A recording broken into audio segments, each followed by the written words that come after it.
로마서 1장 5절부터 7절.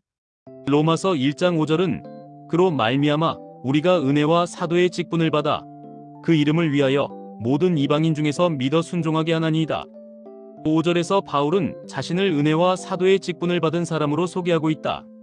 사도는 본문뿐 아니라 그가 기록한 대부분의 서신에서 자신을 사도로 소개한다. 5절에서 바울은 자신의 사도됨을 특별한 권위와 목적을 따라 이루어졌음을 선포할 뿐만 아니라 자신의 사도권을 복음 사역과 밀접하게 연결하고 있다.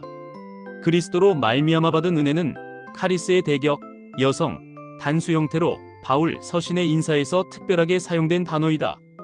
이 은혜는 사도권과 밀접한 관련성을 가지고 있으며 은혜와 사도권은 복음의 정체성과 밀접한 관련성이 있다.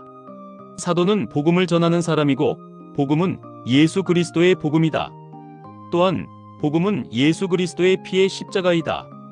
바울은 자신이 사도로 부르심받은 것을 세상의 것이 아닌 천상적인 것에 기원을 두었다. 즉 그는 하나님의 뜻으로 사도가 된 것이다. 바울은 서신 대부분에서 사도의 직임이 하나님의 뜻으로 되었다고 기록하고 있다.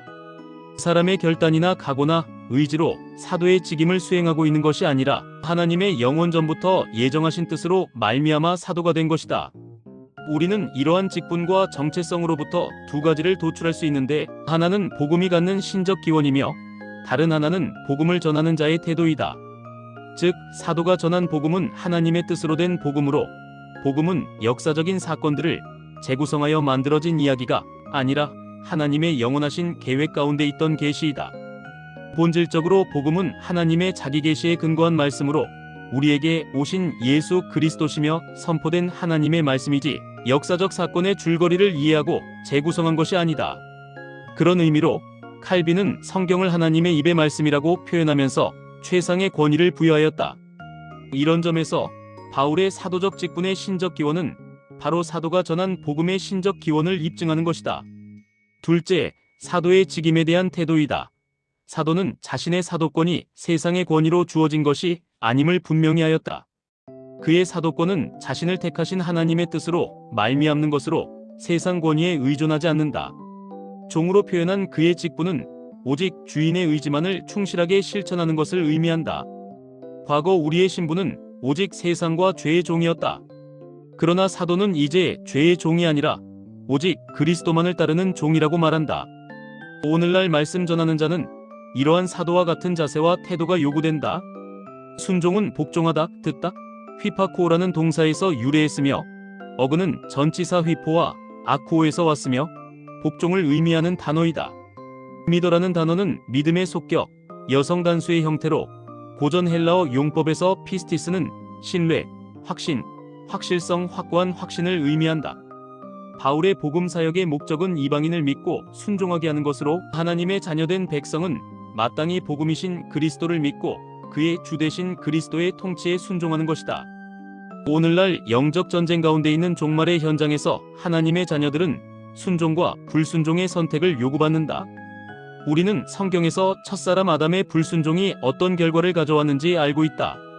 우리가 말씀에 순종하고 믿음으로 말씀을 수납할 때 그것은 우리에게 복이 된다. 그러나 우리가 말씀에 순종하지 못하고 믿지 않을 때 오히려 말씀은 우리에게 거쳐 넘어지는 돌이 된다. 이방인들은 이방인, 백성, 민족 에드노스의 여격, 복수 형태로 이방인들 혹은 백성 민족으로 번역할 수 있다. 표준 새 번역은 이 단어를 민족으로 번역하고 있다. 그러나 이 단어는 백성이나 민족으로 번역할 가능성에도 불구하고 여기서는 문맥상 유대인과 구별된 이방인의 의미로 번역되어야 한다. 1장 6절 너희도 그들 중에 있어 예수 그리스도의 것으로 부르심을 입은 자니라이다. 6절에서 사도는 너희들도 그들 중에 있어 그리스도의 것으로 부르심을 받은 사람들이라고 말한다. 여기서 너희들은 로마에 있는 성도들로 이방인 가운데서 교회로 부르심으로 받은 자들이다. 이 말씀의 교훈은 그리스도인의 정체성을 나타낸다. 즉, 그리스도인의 정체성은 예수 그리스도의 것으로 부르심을 받은 자들이다. 그리스도의 것으로 부르심을 입은 하나님의 백성들은 마귀나 세상의 것이 아니라 예수 그리스도의 소유가 되었음을 의미한다. 그리스도의 것으로 부르심이라는 표현은 그리스도께서 친히 우리를 위하여 속죄의 제물이 되시고 죄의 대가를 치르시고 부르신 부르심을 강하게 표현한 것이다. 그래서 우리를 부르신 소명에 대하여 우리는 우선 그리스도의 속죄 사역에 대한 전적인 동의가 이루어져야 한다. 물론 신학적으로 소명은 자신의 주관적인 동의에 따라 되는 것은 아니다. 소명은 영원하신 하나님의 주권적 선택 가운데 있다.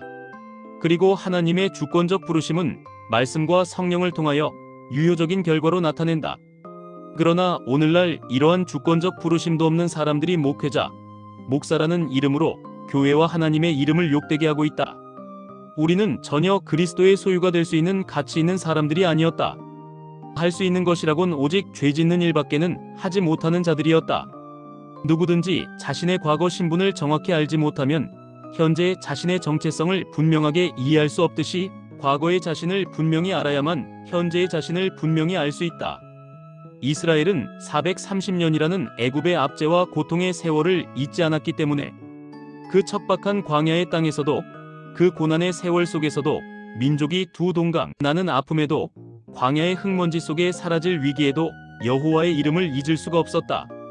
그래서 이스라엘 백성은 스스로 자신들을 선민이라 부르며 제사장의 나라이며 거룩한 백성으로서 커다란 자부심을 가졌다. 이것은 이전에 자신들이 어떤 존재였던가를 선명하게 기억하기 때문이다. 이스라엘은 스스로 하나님의 소유라는 끝없는 자부심으로 질고의 시간을 견딜 수 있었다. 그리스도인은 그리스도의 소유가 된 사람이다. 잘 깨달아지지 않고 은혜가 감격으로 와 닿지 않을 때 우리는 기도를 통해서 날마다 자신의 죄를 들추어내고 자신의 사악한 본성을 정직하게 그리스도 앞에 고백해야 한다. 우리는 스스로 자신을 돌이켜서 불법을 자행하는 자임을 알고 본성상 진노의 자녀임을 고백할 때 은혜로 그리스도의 소유가 된 자임을 깨닫고 자신의 정체성을 분명하게 확신할 수 있다. 사도는 다메섹 도상에서 내가 핍박하는 예수다라고 말하는 부활하신 그리스도의 음성에서 그리스도의 십자가의 죽음이 깨달아지고 자신이 어떤 존재인가를 분명하게 확인할 수 있었다. 사도가 갈라디아서 2장 20절에서 선언하는 내가 그리스도와 함께 십자가에 못 박혔나니 그런즉 이제는 내가 산 것이 아니요 오직 내 안에 그리스도께서 사신 것이라. 이제 내가 육체 가운데 사는 것은 나를 사랑하사 나를 위하여 자기 몸을 버리신 하나님의 아들을 믿는 믿음 안에서 사는 것이다라는 종말론적 신앙 고백은 바로 자신이 그리스도의 것이 되었음을 선포하는 것이다. 1장 7절은 로마에 있어 하나님의 사랑하심을 입고 성도로 부르심을 입은 모든 자에게 하나님 우리 아버지와 주 예수 그리스도로 조차 은혜와 평강이 있기를 원하노라. 7절에서 성도로 부르심이라는 단어는 거룩한 부르심을 입은 자들, 곧 성도를 의미한다. 여기에서 바울은 서신의 수신자가 로마에 있는 막연한 사람들이 아니라 로마에 있는 거룩한 성도들임을 말하고 있다. 우리는 이 위대한 사도의 인사말에서 로마서의 말씀이 새로운 시작의 말씀이라는 사실을 알 수 있다. 왜냐하면 로마는 당시 세상의 중심지였다. 즉, 어떤 의미에서 로마는 죄의 중심지였다. 당시 로마는 권력의 암투가 쉴 날이 없고 중상과 모략과 배신과 피 흘림이 쉬지 않는 도시였다. 로마는 오늘날처럼 돈과 권력이면 무엇이든지 가능한 금력과 권력이 무서운 위력을 발휘하는 곳으로 세상 쾌락의 극치를 맛볼 수 있는 그런 곳이었다. 이런 곳에서 하나님의 사랑하심을 입는 것은 상상할 수 없는 특별한 은혜이며 새로운 시작을 의미한다.